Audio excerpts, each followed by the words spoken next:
We're taking a look at the currency market now with Michael Keenan, head of Forex Research over at Standard Bank. Thanks so much, Michael, for joining us this morning. We're taking a look at developments on the currency front. It's all about what happened at the EU summit over the weekend. And with that, we've got the euro managing to see some strength filtered through. In tandem, the rand's been moving with strength as well. We've got markets really clinging to hopes for EU resolution come Wednesday. What are you making of all that's unfolded on that end?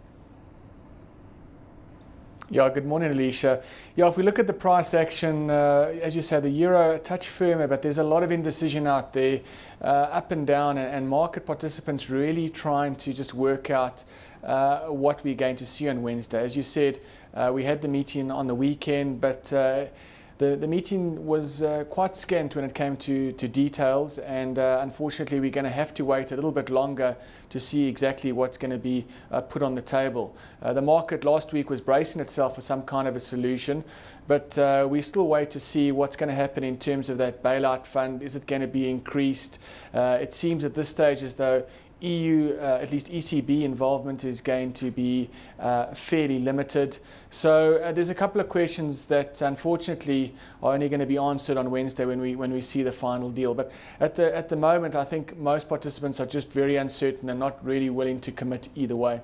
Of course, we've also had some rhetoric come through from the East this morning. Japan's finance minister putting traders on alert for possible currency intervention yet again, and that after the yen's rise to a record high against the dollar, and as that threatens to further squeeze exporters' profits. What are you making of that news coming through? Because, of course, we've heard this before. We've seen the intervention coming to the fore, and we've seen the limited effect it's actually had. Well, Alishia, you and I have discussed this many a time before in recent months, and as we've said, I think that this intervention isn't really a long-standing solution. I think it's very intermittent, and we can see them come into the market either verbally or actually intervening in the currency market, but it's not sustainable over the long term. And at the moment, because of this uncertainty surrounding Europe, surrounding the global growth outlook, we are seeing investors continuing to scurry for the kind of safe haven assets. And unfortunately, from Japan's export perspective, we are seeing that the Japanese yen is one of those safe haven currencies. It's one of the few that are left. If we look at Switzerland, obviously that's been pegged now, and everyone's probably up to their boots in terms of dollars already.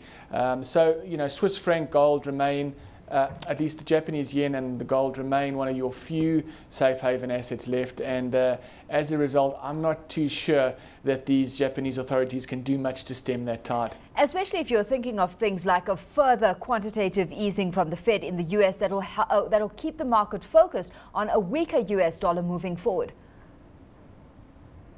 Yeah, we saw that coming through on Friday, some remarks from some Fed officials talking about possibly the need for more kind of asset purchases. But, again, we've seen so much money being thrown at these various problems, and actually underlying demand still remains relatively weak.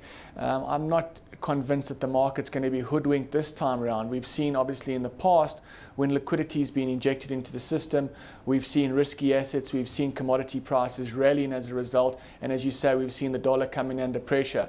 But I'm not convinced that this time around it's going to be the same. I think the market is a little bit smarter now that we need actual growth to start coming through, and until such time, I think we're going to be really just seeing slight relief rallies, but I think the underlying trend is going to be one of a risk-averse environment. Especially where you've got this intermittent data flow coming through, like the Chinese manufacturing data that I was talking about earlier, coming through slightly more positive than the markets had been anticipating.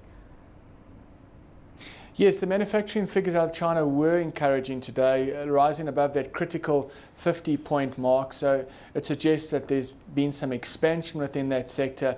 But for me, I'm still concerned about the Chinese growth dynamic, particularly what's happening on the property side of things. We've seen very rapid growth in that region for a number of years, and all of their growth is really stemming from their export-orientated sort of approach. Yeah. And if we start seeing more downturns in the States and Europe, I'm afraid that export-orientated model is going to come under pressure. It's all very well saying that China has got a huge consumer base.